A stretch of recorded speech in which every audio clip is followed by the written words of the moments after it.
Hi hello everyone, welcome to our channel mister and Mrs life style vlogs.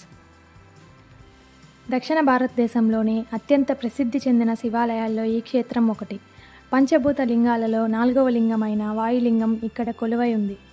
వాయు రూపంలో శివుడు శ్రీకాళహస్తీశ్వరుడిగా పూజలు అందుకుంటున్నాడు. సుమారు 100 సంవత్సరాల చరిత్ర కలిగిన రామసేతు వంతెన, సువర్ణముఖి నది ఈ కోవెలకు పశ్చిమ వాహినిగా ఉంది. స్థల పురాణం ప్రకారం ఇది బ్రహ్మకు జ్ఞానం ప్రసాదించిన ప్రదేశంగా చెప్తారు. ఇక్కడ లోపల ఆలయాన్ని 5వ శతాబ్దంలోనూ మరియు బయట ఆలయాన్ని 11వ శతాబ్దంలోనూ వివిధ రాజులచే నిర్మించడం జరిగింది. విజయనగర రాజు అయిన శ్రీకృష్ణదేవరాయలు ఇక్కడ 100 స్తంభాల మండపం గాలిగోపురాన్ని నిర్మించారు.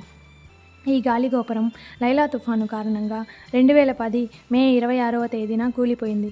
తదుపరి గాలిగోపురం అనేది 2017 జనవరి 18వ తేదీన పునర్నిర్మించడం జరిగింది. ఈ దేవాలయం పేరు 3 జంతువుల కలయికతో ఏర్పడింది. శ్రీ అనగా సాలీడు, కాలా అనగా పాము, హస్తి అనగా ఏనుగుల పేర్లతో ప్రసిద్ధి చెందింది. ఈ 3 మూగజీవుల భక్తికి మెచ్చి ఆ పరమశివుడు వాటిని తనలోనికి ఐక్యం చేసుకుని శ్రీకాళహస్తీశ్వరుడిగా ప్రసిద్ధి చెందాడు. ఆలయ ప్రధాన ద్వారం గుండా ప్రవేశించగా మొదట గణపతి సుబ్రహ్మణ్య స్వామిని మనం దర్శించుకుంటాం. ఇక్కడ పూర్వం గర్భగుడిలోని అమ్మవారి విగ్రహానికి ఉన్న ముక్కును చెక్కి గజదొంగలు దొంగలించగా ఆ ప్రతిమను ఇక్కడ ప్రతిష్ఠించి అమ్మవారి విగ్రహాన్ని పునఃప్రతిష్ఠించడం జరిగింది.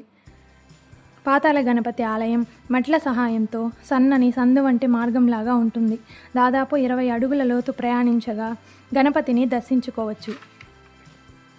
ఇక్కడ రాహుకేతు పూజలకు ప్రసిద్ధి చెందింది. అమ్మవారికి ఇక్కడ కేతువు వడ్డానంగా కలిగి ఉంటుంది. అందువలన గ్రహదోషాలు ఉన్నవారు ఈ సన్నిధిలో రాహుకేతువు నివారణ పూజ చేయించుకుంటే ఆ దోషాలు తొలగి ఫలితం వస్తుందని గట్టిగా నమ్ముతారు. ఇక్కడ స్వామివారికి నవగ్రహ కవచం ఉన్న లింగం కావున పచ్చకర్పూరంతో అర్చకులు తాకకుండానే అభిషేకిస్తారు. ఈ ఆలయం గర్భగుడిలో ఉన్న అన్ని దీపాలు నిశ్చలంగా ఉన్న శివలింగం ఎదురుగా ఉన్న దీపం మాత్రం రెపరెపలాడుతూ ఉంటుంది. ఇది స్వామివారి ఉచ్ఛ్వాస నిశ్వాసల కారణంగా ఇలా జరుగుతూ ఉంటుంది. దేవాలయంలో అనేక శివలింగాలను మహర్షులు మరియు దేవతలచే ప్రతిష్ఠించబడినవి. వాటిలో భృగు మహర్షి అర్ధనాదీశ్వర లింగాన్ని, అగస్త్య మహర్షి నీలకంఠేశ్వర లింగాన్ని, ఆత్రేయుడు మణికంఠేశ్వర లింగాన్ని, వ్యాసుడు మార్కండేయ లింగాన్ని, శంకరాచార్యులు స్ఫటికలింగాన్ని మొదలైనవి, అలాగే 64 నాయనార్ల లోహ విగ్రహాలు ఉన్నాయి. ఇక్కడ క్షేత్రపాలకుడైన కాలభైరవుడు స్వామివారి ఏకాంత సేవ అనంతరం ప్రతిరోజు గుడిలో సంచరిస్తూ ఉంటాడు. ఇక్కడ దక్షిణామూర్తి పూజలు అందుకోవడం వలన ఇది జ్ఞానప్రదమైన క్షేత్రమైంది. మరియు ఈ విధమైన దక్షిణామూర్తి విగ్రహం అనేది వేరెక్కడా మనకు కనిపించదు.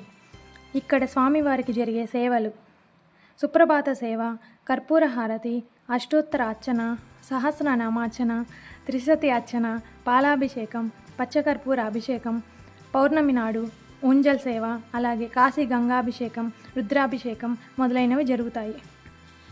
ఇక్కడ ఈ క్షేత్రం చుట్టుపక్కల 36 తీర్థాలు ఉన్నాయి. వాటిలో సహస్రలింగాల తీర్థము, హరిహర తీర్థము, భరద్వాజ తీర్థము, మార్కండేయ తీర్థము, మోక తీర్థము, సూర్యచంద్ర పుష్కరుణులు, నారద మరియు వైష్ణవ పుష్కరుణులు మొదలైనవి ముఖ్యమైనవి. ఇక్కడ పాతాళగంగా మరియు మూక తీర్థములోని తీర్థాన్ని సేవిస్తే నత్తి, మూగ లోపాలు పోయి వాక్చాతుర్యం కలుగుతుందని విశ్వసిస్తారు. ఆలయ పరిసరంలో ఉన్న ఈ పొగడ చెట్టుకు ఎంతో ప్రాముఖ్యత కలదు. వివాహం ఆలస్యం అవుతున్నవారు మరియు సంతానం లేనివారు ఇక్కడ ముడుపులు మరియు ఉయ్యాలలు కడతారు. ఈ ఆలయంలో నిత్య అన్నదానం అనేది జరుగుతూ ఉంటుంది. ఈ ఆలయ నిర్మాణంలో ప్రత్యేకత ఉంది. ఇక్కడ వినాయకుడు, శ్రీకాళహస్తీశ్వరుడు, జ్ఞానప్రసూనాంబ అమ్మవారు, దక్షిణామూర్తి ఒక్కొక్కరు ఒక్కొక్క దిక్కున అభిముఖులై ఉండడమే ఈ ఆలయం యొక్క ప్రత్యేకతగా చెప్పుకోవచ్చు. Thank you for watching.